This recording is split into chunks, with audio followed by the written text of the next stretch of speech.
Hi, Andy XL back with another of my daily FIFA World Cup podcast for 2026. And into day 10 we go now, but let's have a look back at day 9 quickly, first of all, which saw Brazil beat Haiti and Morocco narrowly overcome the Scots in Group C. That puts Brazil and Morocco back in the driver's seat in this group. Morocco now just need a draw against Haiti to ensure they progress to the round of 32, but need to beat Haiti by at least 2 goals more than any Brazil victory over Scotland to have a chance of winning this group.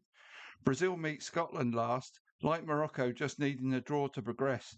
But a good win, but a good win would see them go through as group winners. Scotland need a point at least, as a loss would see them finish on 3 points with a negative goals difference, and that is unlikely to be enough to go to the round of 32. In Group D, another of the co-hosts, USA, booked their place in the round of 32 with a good win over Australia.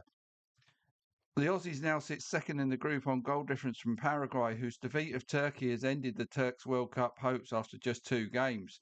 Paraguay now need to beat Australia when they meet in the final round of group games to take second place in this group, but a draw would probably be enough to see both nations progress. A loss for Paraguay would probably see them eliminated. Right, that's day 9 look back at. Let's have a look at day 10, and it kicks off with Netherlands versus Sweden. The Netherlands drew their opening game with Japan, whilst the Swedes thumped Tunisia. So this is a game where a draw would be a much better result for Sweden than it would be for the Dutch.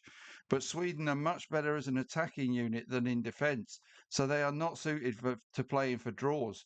And with the Dutch needing a win here to keep their hopes of winning the group on track and to avoid being under qualification pressure for their last game with Tunisia, they will need to go for the win here too. As a result, we could see an open and exciting game, and I expect goals in this one.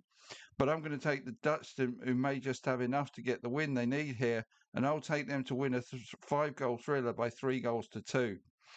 Next game up will be Germany versus the Ivory Coast. The Germans looked impressive in routing the Minnows of Curacao, but this will be a much sterner test against an Ivorian team that just edged past the tough defensive unit of Ecuador in their opening game. The Germans have scored 2 or more goals in 9 of the last 10 games and have not failed to score in any of them. And I think they will score 2 or more in this game as well. The Ivorians are not as quite as I dare I say efficient as the Germans up front, but will make life tough for opponents here. But I'm going to take Germany to continue their fine start to this tournament with a 2-1 or 3-1 victory. Then we go on to Ecuador versus Curacao. Ecuador qualified on the back of a rock solid defence, but with them losing to the Ivory Coast by a single goal in their opening game, they need a win and win big here to boost their prospects of making the round of 32, especially as they finish their group games against Germany. 3 points and a neutral goal difference is what they need to get to have a chance of a spot in the next round, in all likelihood.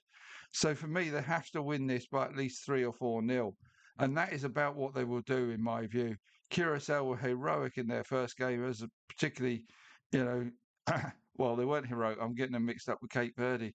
Curacao got absolutely hammered by Germany in their first game, and they'll do well to limit the scoring again here. So I'm going to take Ecuador to win by 3 or 4 nil.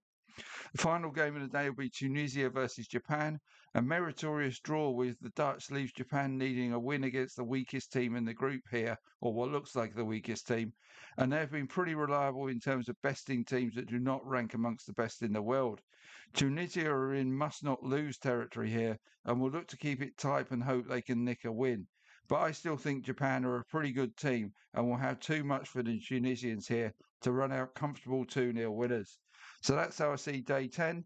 I'll be back with day 11's a look at day 11 and a look back at day 10 tomorrow. See you soon.